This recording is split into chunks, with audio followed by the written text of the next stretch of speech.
It was my daughter Rebecca's 45th birthday. I arrived at her house early, carrying a cake I had specially ordered from her favorite bakery. It cost $200, but for my only child, nothing ever felt too expensive. I knocked on the door with a smile, expecting her face to light up the way it used to when she was a little girl. Instead, when she opened the door, her expression was filled with annoyance. "Oh, it's you," she muttered, not even looking me in the eyes.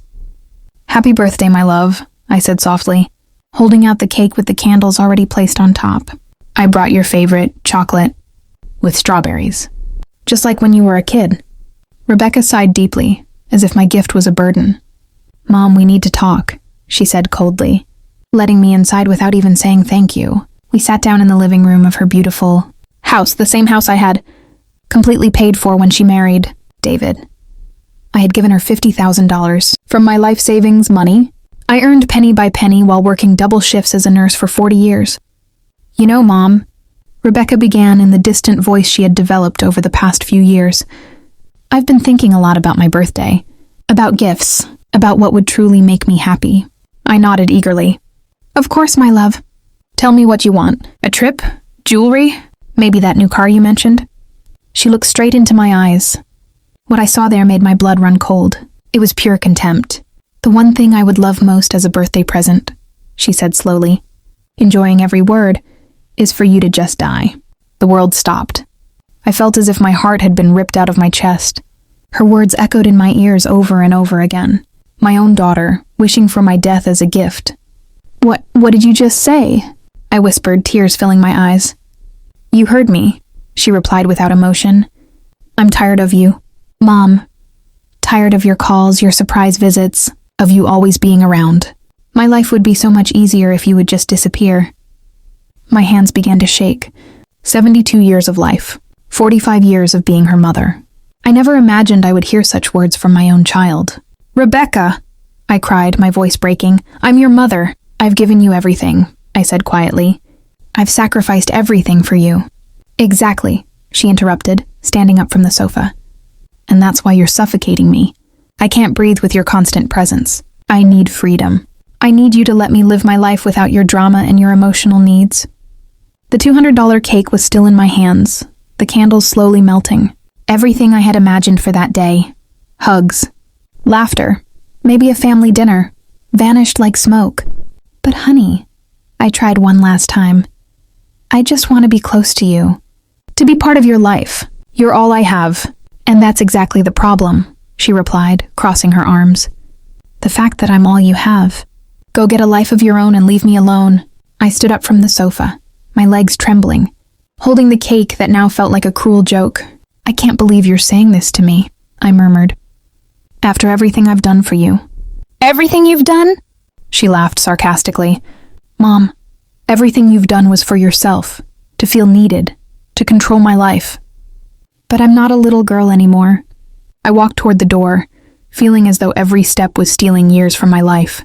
When I reached the doorway, I turned one last time, hoping to see even a trace of regret in her eyes, some sign of the sweet little girl she once was.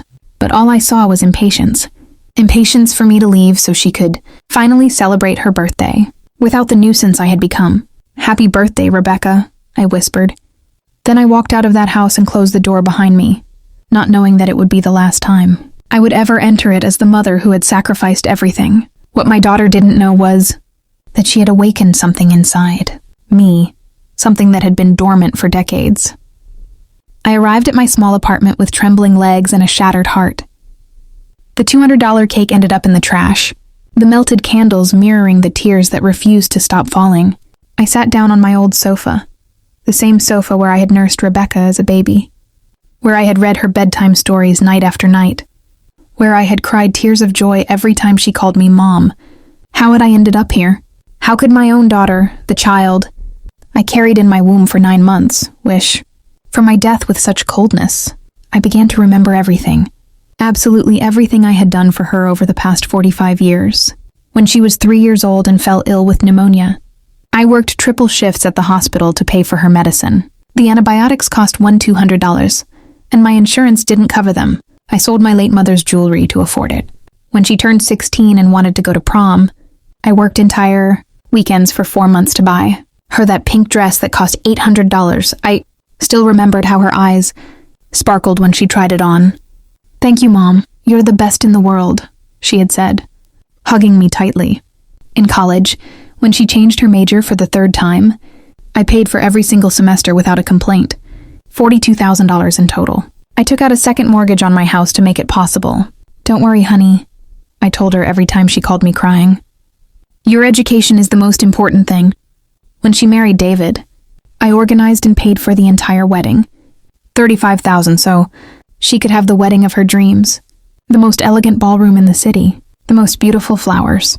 The menu she chose without ever asking about the price. "I want my princess to have everything," I told her as I signed check after check.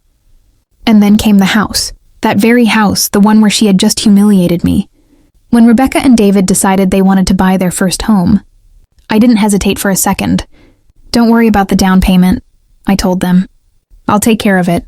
It was $150,000 from my life savings, the money I had been putting aside for my retirement.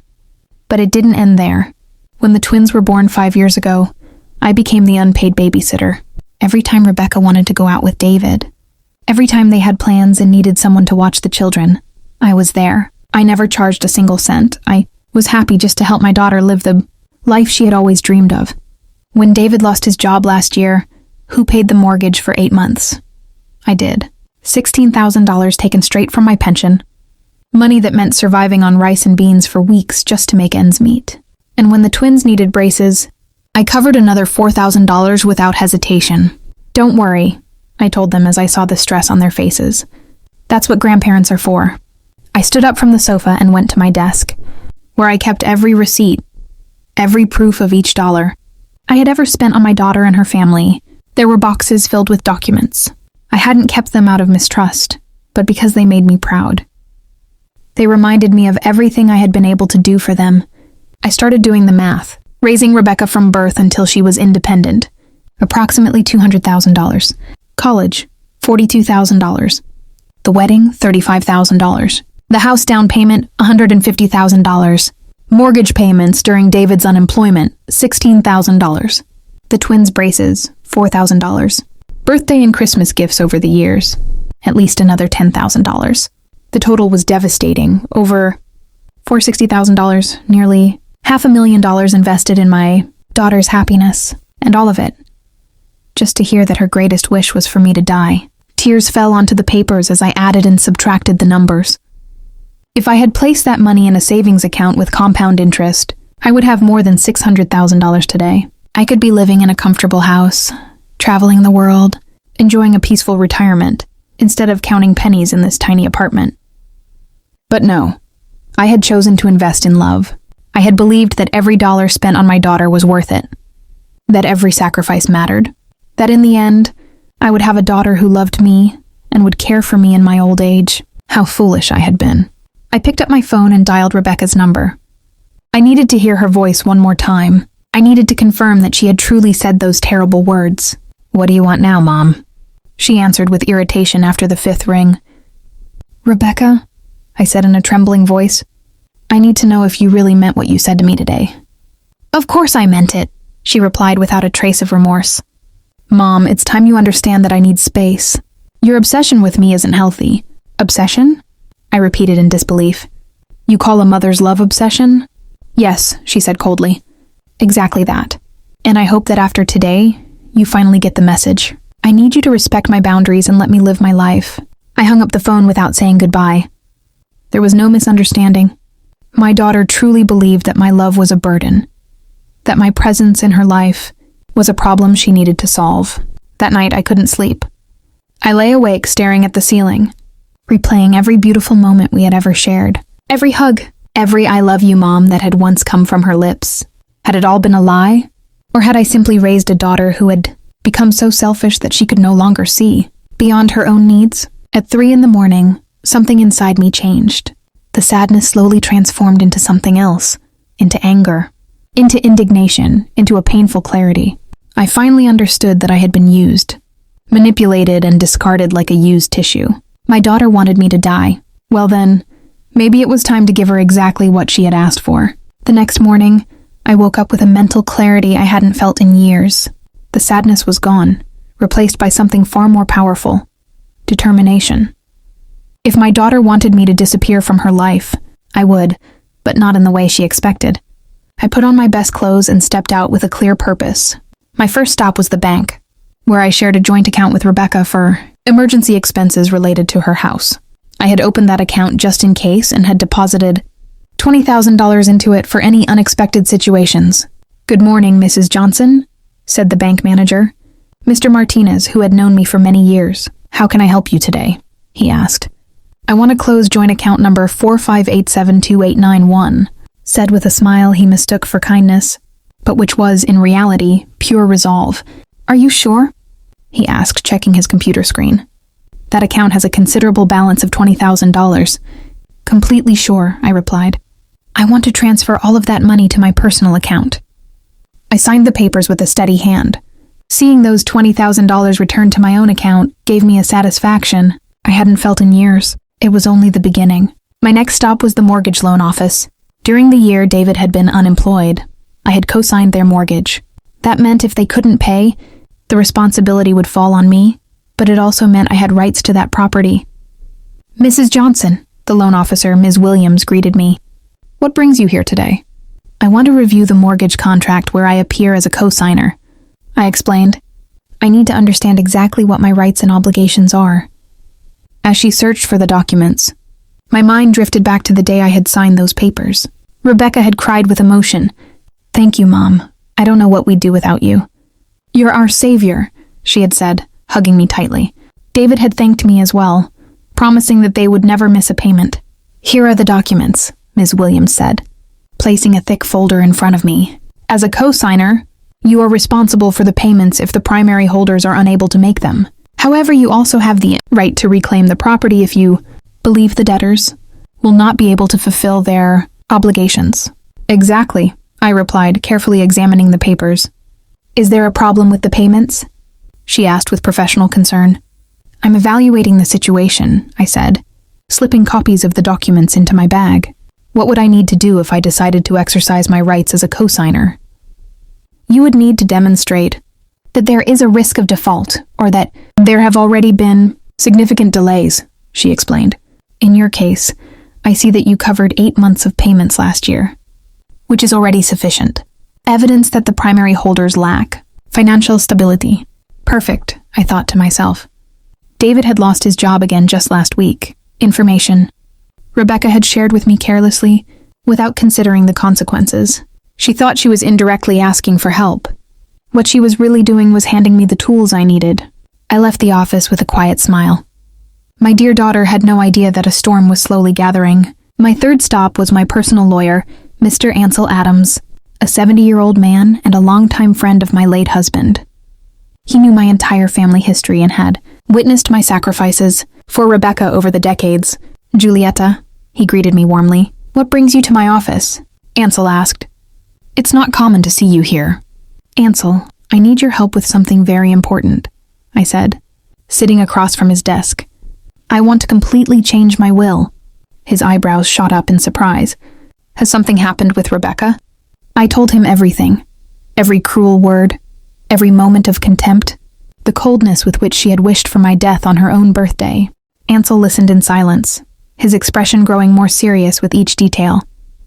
"Julieta," he said finally, "I'm so sorry for what you're going through. I never thought Rebecca was capable of something like this after everything you've done for her." "Neither did I sighed. "But I've made my decision. I want to change my will and leave everything to a charitable organization. I also want to set up a trust fund for my grandchildren, but Rebecca must not have access to that money until they turn 25. "That can be done," Ansel nodded, taking notes. "Do you also want to change the beneficiaries of your life insurance?" he asked. "Of course," I replied. "Anything with Rebecca's name on it, I want it changed. My daughter wants me to die, but when I do, she won't receive a single penny from me." We spent 2 hours reviewing all my legal documents. My $100,000 life insurance policy, my savings, my apartment, my investments, everything that had once been designated. For Rebecca would now go to the Orphans Foundation, where I had volunteered for years. "There's something else," I said as we were finishing. I want you to prepare all the documents to reclaim the house where Rebecca lives. As a co-signer on the mortgage, I have rights, and her husband just lost his job again. Ansel's eyes filled with understanding. Now I see where you're going with this. Are you sure you want to go that far? Completely sure, I replied, with a determination that surprised even me. My daughter told me her life would be easier if I disappeared.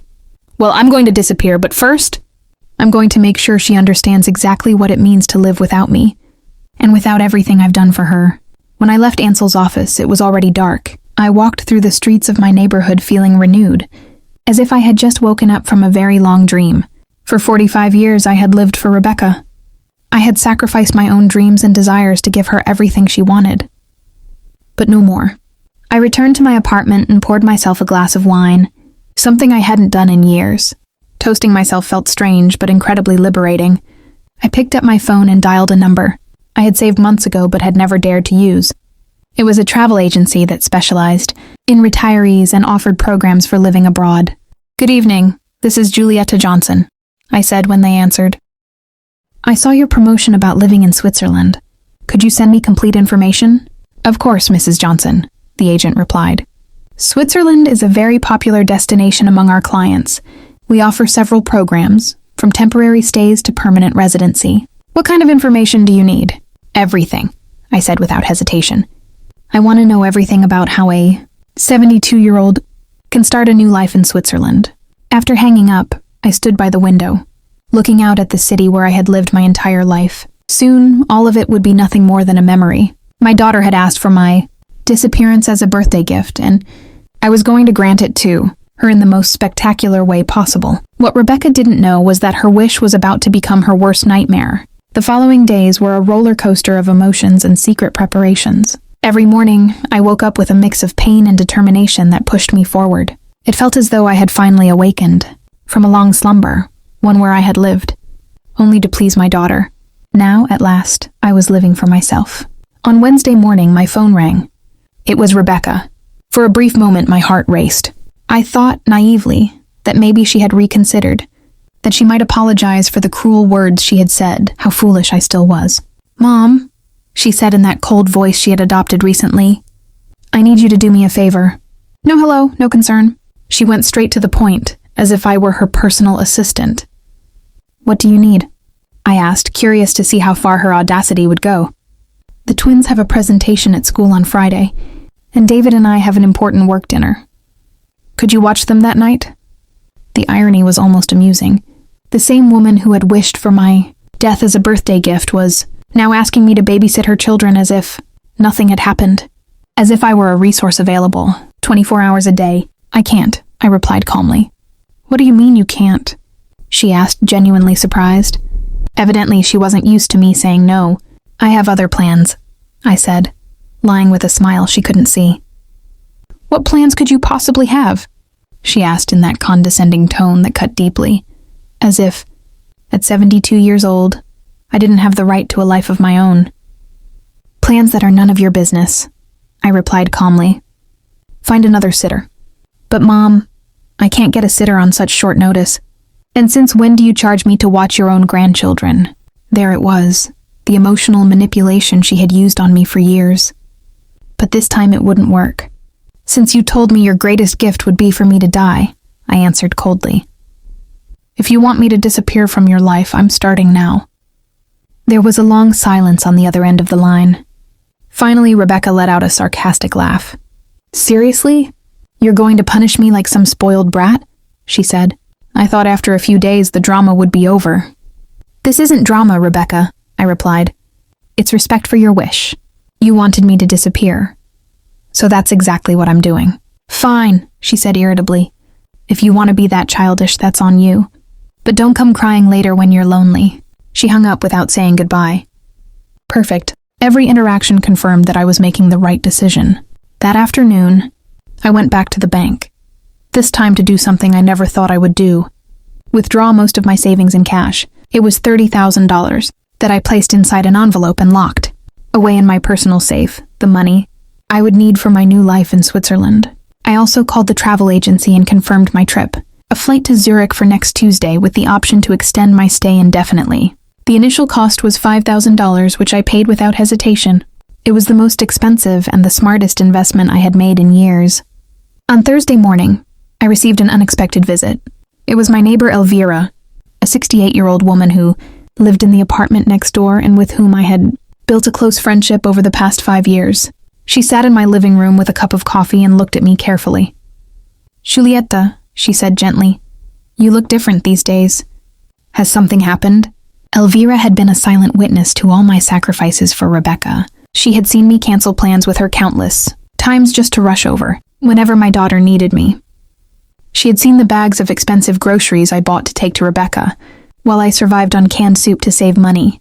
I told her everything, every painful detail of what had happened on Rebecca's birthday, and all the plans I had been secretly making throughout the week.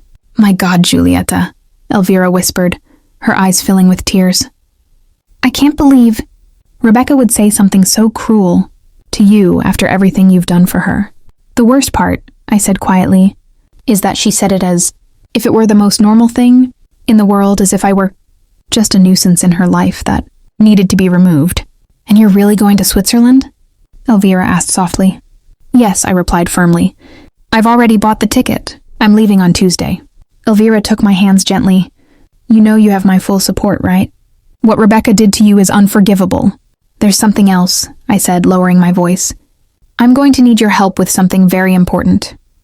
I explained my entire plan, how I wanted Rebecca to believe that I had truly died. At least for a while, Elvira would be my accomplice, the one who would find my empty apartment and my farewell letter. "It's brilliant," Elvira murmured with a mischievous smile. "That ungrateful child is finally going to understand what it means to lose you." "Will you help me?" I asked. "Of course I will," she replied. "In fact, I think it's exactly what Rebecca needs to wake up."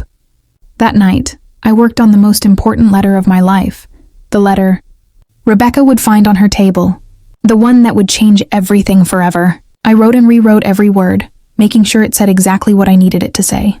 "My dear Rebecca," the letter began, "you asked me as a birthday gift to disappear from your life. I have decided to grant your wish. When you read this letter, I will already be far from here, beginning the life I should have lived years ago, instead of sacrificing everything for you." I continued writing for hours, documenting every penny I had spent on her, every sacrifice I had made, every opportunity I had missed by always putting her needs before my own. But it wasn't a bitter letter. It was an educational one. I wanted her to understand exactly what she had lost. "Along with this letter," I wrote, "you will find all the legal documents I have signed this week, the change to my will, the cancellation of the health insurance I paid for, the notification that as co-signer of your mortgage, I am exercising my rights due to David's job instability, and the termination of all financial support you receive from me." It was a 23-page letter, carefully detailing everything that was about to change in her life now that I had disappeared, just as she had wanted. "Your life will be much easier without me," the letter ended. "But it will also be much more expensive. I hope it's worth it."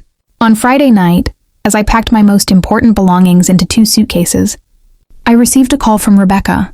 I didn't answer. She called 3 more times, but I let the phone ring.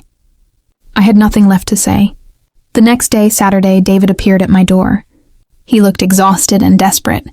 "Julieta," he said in a pleading voice, "Rebecca told me what happened between you two. I know what she said was wrong, but please, don't do this to our family." "Do what?" I asked, feigning innocence.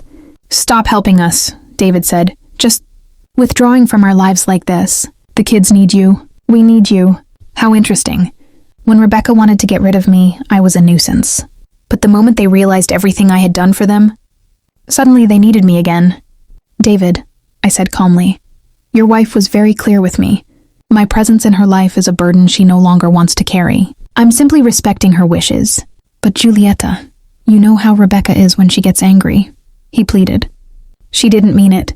"Oh, she didn't?" I replied. "Because she sounded very convincing when she wished for my death as a birthday gift." David lowered his head. He knew there was no argument that could defend the indefensible. "Please," he insisted, "give me a chance to fix this. I'll talk to Rebecca. I'll make her understand how wrong she is." "It's too late for that," I said quietly, slowly closing the door. "Give my grandchildren a kiss for me." Sunday was my last day in that city. I spent the morning walking, through the places that had mattered most in my life: the hospital, where I had worked for 40 years, the park where I had taken Rebecca as a child, the church where I had married her father. It was my silent farewell to a life I had lived entirely for others. On Monday, I would begin a life I would finally live for myself. That Sunday night, I couldn't sleep, not because of nerves or regret, but because of a strange feeling I hadn't experienced in decades: anticipation. The anticipation of an adventure. At 72 years old, I was about to begin the life I had always dreamed of, but never dared to live. At 5 a.m. on Monday, Elvira knocked on my door just as we had planned. She brought fresh coffee and a knowing smile that filled me with energy. "Ready for your great escape?" she asked with a wink. "More than ready," I replied, carrying my 2 suitcases toward the door. "Do you have the spare keys to my apartment?" I asked. "Here they are," she said, holding up the set of keys I had given her the night before. "And I also have the letter for Rebecca and all the legal documents you want left on her table." We had planned everything meticulously. Elvira would wait until Wednesday to go to Rebecca's apartment and deliver the documents, pretending she had found my apartment empty and had become worried about my disappearance. It would be her who broke the news to Rebecca that I was gone, forever. "Remember," I said as we called a cab, "you have to act very worried. Tell her I didn't answer the phone for 2 days, that you knocked on my door and I didn't respond, and that when you used the emergency keys, you found the apartment empty and the letter on her table." "Don't worry, Giulietta," Elvira said with a confident smile. "I was a drama teacher for 30 years. It's going to be the performance of my life," Elvira said with a mischievous smile. The cab arrived right on time at 6 a.m. As my suitcases were loaded into the trunk, I took one last look at my apartment. I had lived there for 15 years, yet strangely, I felt no nostalgia. It was as if I were finally freeing myself from a prison I had built with my own hands. "To the airport?" the cab driver asked. "To the airport," I confirmed, and in that moment, those 2 words felt like the official beginning of my new existence. During the 40-minute drive, I thought about everything I was leaving behind. My volunteer work at the hospital, my daily routines, the constant worry about Rebecca and her endless problems. But I also thought about everything that awaited me, the freedom to make my own decisions, to spend my money on myself, to live without the constant weight of my daughter's emotional demands. At the airport, everything moved quickly and smoothly. Elvira hugged me tightly before I went through security. "Leave, Giulietta," she whispered. "Really live." "I will," I replied. And for the first time in decades, I meant it. As I boarded the plane, I felt no fear. No doubt, only peace. When the plane took off, I watched the city grow smaller. Beneath the clouds, the city, where I had given everything and received so little in return. I closed my eyes and let it go. Thousands of miles away, on Wednesday morning, Elvira followed the plan. She went to Rebecca's apartment looking worried and shaken. She knocked. No answer, she called. No response. Then she told Rebecca that I hadn't answered my phone for days. Panic began to creep into Rebecca's voice. Elvira handed her the envelope. Inside was my letter. Rebecca sat at the table, reading page after page as her hands began to shake. The color drained from her face. With every word, the weight of what she had done crashed down on her. The will, the canceled insurance, the revoked financial support, the mortgage notice, and finally the last line. "You asked for my disappearance. I have given it to you. Your life will be easier without me, but it will also be much more expensive. I hope it was worth it." Rebecca broke down. For the first time in her life, she understood the cost of her cruelty. Not in money, but in loss. She tried to call me, again and again, but my phone was off, because at that exact moment, I was sitting in a small cafe in Zurich, holding a warm cup of coffee, watching snow fall gently outside the window. No guilt, no fear, no chains, just me. I rented a small apartment overlooking a quiet lake. I joined a walking group for seniors. I learned a new language. I laughed with strangers who became friends. For the first time, I was not a mother sacrificing herself. I was a woman living her life. Months later, a letter arrived. It was from Rebecca. She apologized. Truly this time, no excuses, no demands, just regret. I cried when I read it, not from pain but from release. I wrote back, I forgave her, but I did not return, because love does not mean self-destruction. And motherhood does not mean disappearing. At 72, I finally understood something simple and powerful. It is never too late to choose yourself.